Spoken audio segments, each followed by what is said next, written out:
It's a great, great honor and a joy to welcome both Sting and J. Ralph, two enormously accomplished and enormously innovative artists whose talent in the musical domain is matched by an extraordinary devotion to environmental and humanitarian causes and their philanthropic spirit. The gifts you are entrusting with us today, Sting and J. Ralph, help us to highlight the importance of music and more broadly, the importance of the arts at a time when I believe they are not recognized enough for their importance. We're so honored to receive donations of objects today from two individuals who have found innovative ways to leverage their musical contributions to the world into something even greater, far beyond the sum of their parts. Not all of J. Ralph's compositions are dedicated to solving our many problems in the world, but an extraordinary number of them have functioned with just that purpose in mind. In fact, like no other American composer before him, he's created in very short order a stunningly unique body of philanthropically minded musical works that with his partnering filmmakers and fellow musicians have spurred governments to act and have introduced or amplified for millions of people concerns that otherwise might have fallen under their radar. It's always marvelous when something as simple as a piece of paper and pen can unite the world and help enact real global change. I have to thank my mom, who brought me to the very museum that we're in today when I was a young boy to show me other people's dreams.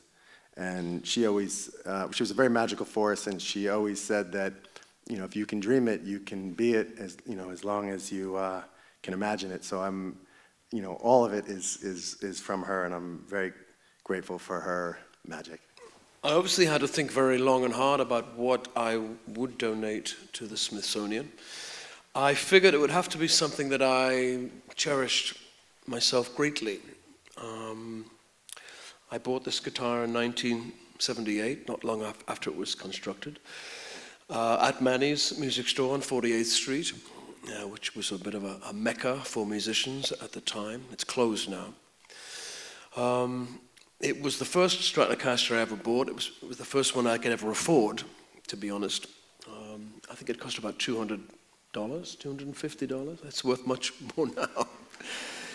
But it's significant to me for a number of reasons. I wrote many, many successful songs, including Message in a Bottle.